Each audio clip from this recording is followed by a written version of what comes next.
Good morning.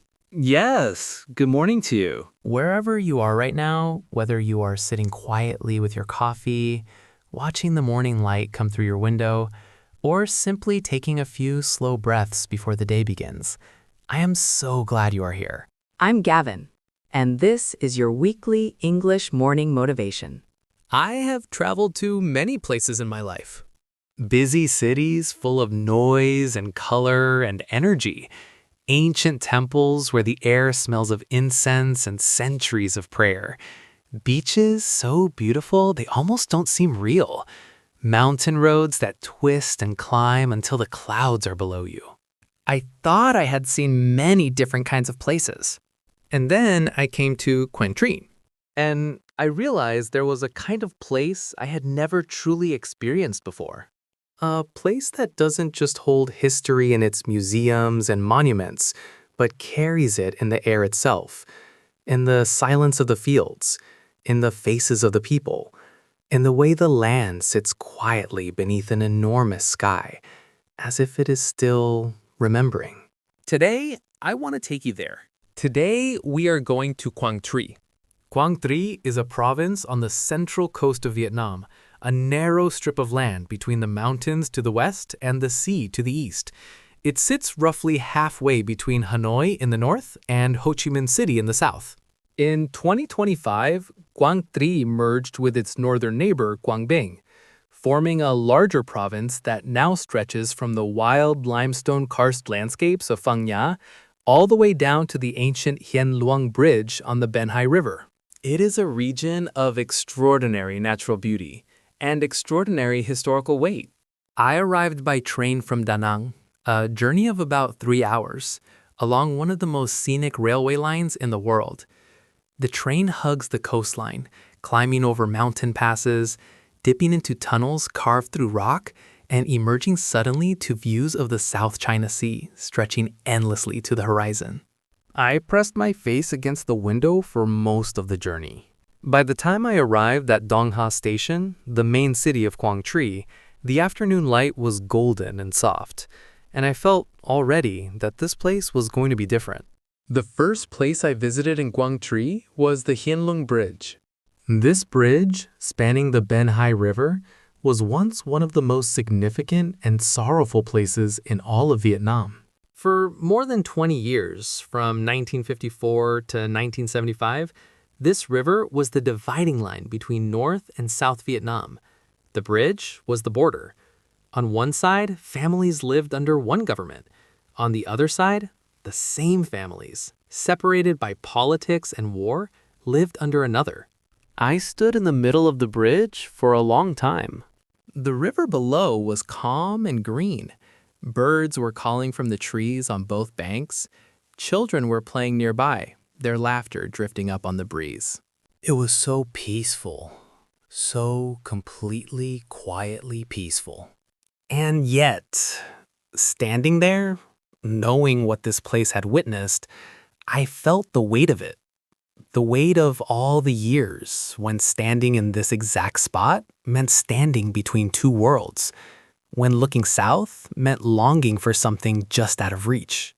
I thought about all the people who had stood on this bridge before me, not as tourists, but as people caught in the middle of something larger than themselves.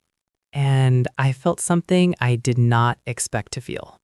I felt grateful for peace, not in an abstract way, but in my body.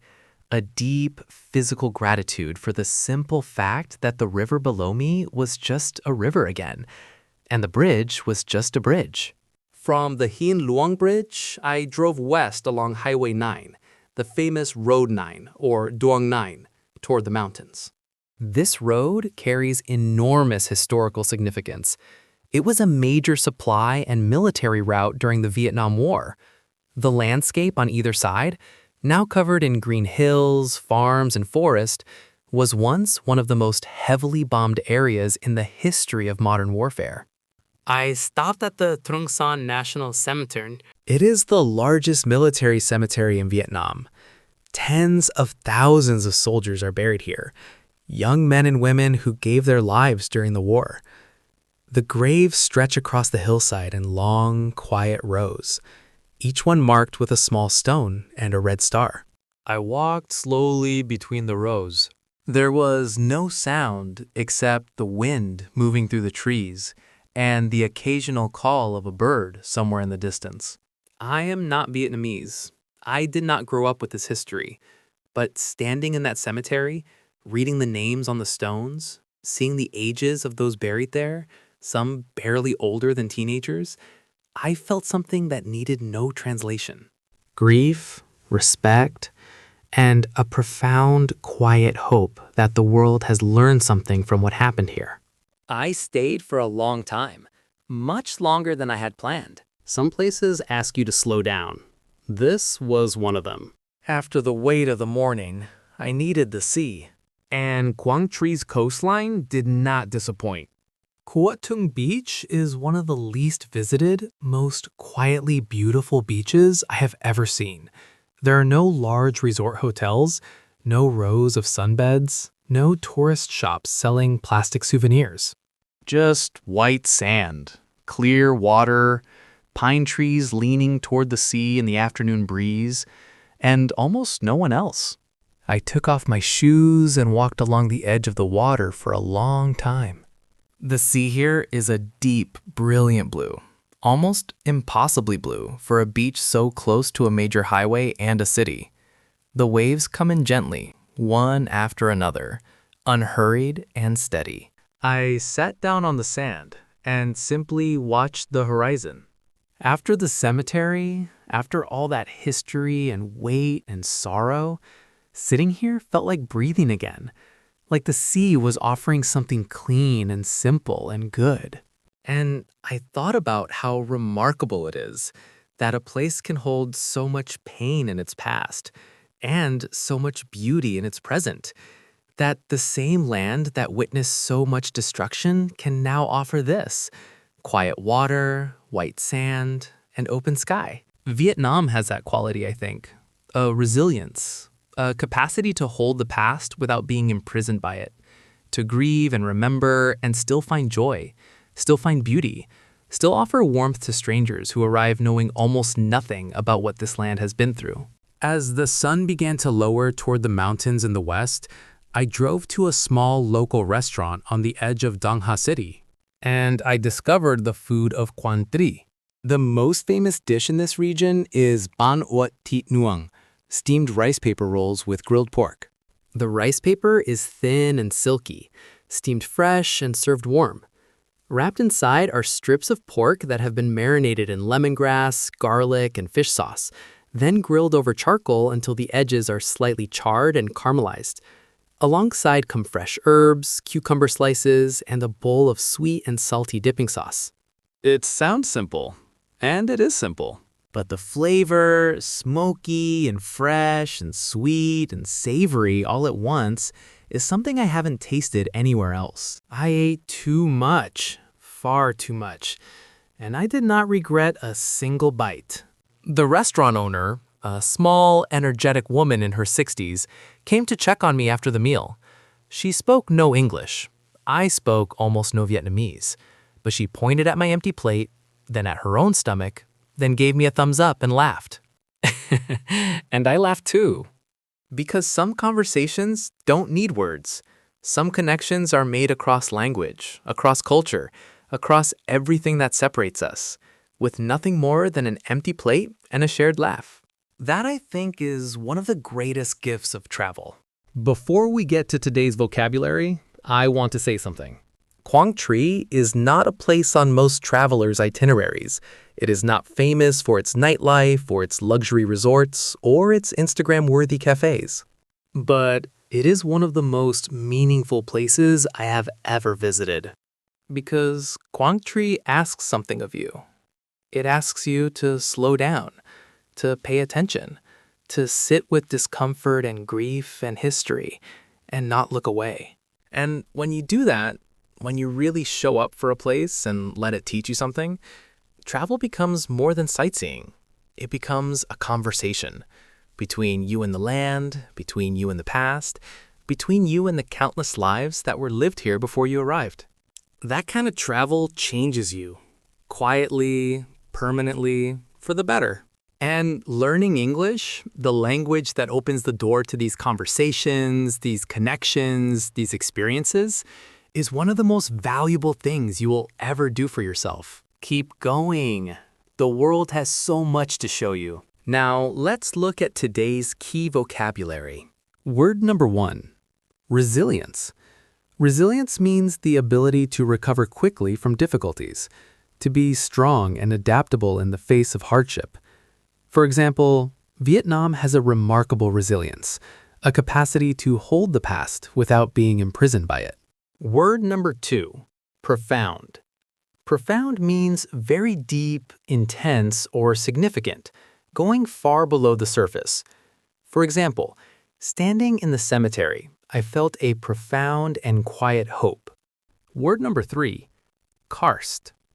Karst refers to a landscape formed from the erosion of soluble rocks, such as limestone, often featuring dramatic rocky formations, caves, and sinkholes. For example, the region stretches from the wild limestone karst landscapes of Phong Nha to the Ben Hai River. Word number 4, caramelized. Caramelized means cooked with heat until the natural sugars turn golden brown and develop a rich, sweet flavor. For example, the pork was grilled until the edges were slightly charred and caramelized. Word number 5, itinerary. An itinerary is a planned route or schedule for a journey, a list of places to visit and things to do. For example, Quang Tri is not a place on most travelers' itineraries. Word number 6, significant. Significant means important, meaningful, or having a major effect or influence. For example, Highway 9 carries enormous historical significance. Word number 7, grief. Grief means deep sorrow, especially caused by someone's death or a great loss. For example, standing among the graves, I felt grief and respect in equal measure.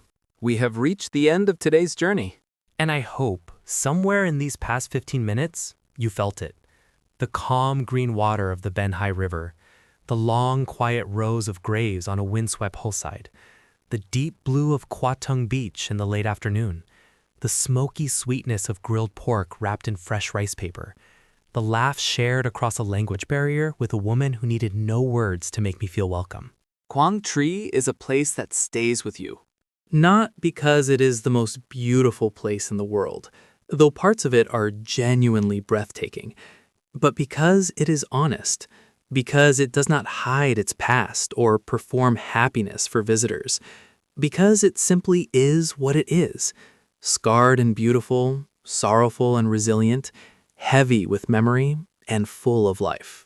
If you ever have the chance, go slowly. Stay longer than you planned. Let it teach you something. And if you are from Quang Tri, if this land is your home, your history, your roots, I hope this episode gave you a small moment to feel proud of where you come from. Because this place and its people deserve to be known. Thank you so much for listening today. If today's episode moved you in any way, please give it a like, share it with someone who loves Vietnam or wants to discover it, and subscribe so we can keep traveling and learning together every week. I'm Gavin. Travel with an open heart. Learn with an open mind. And I will see you next week.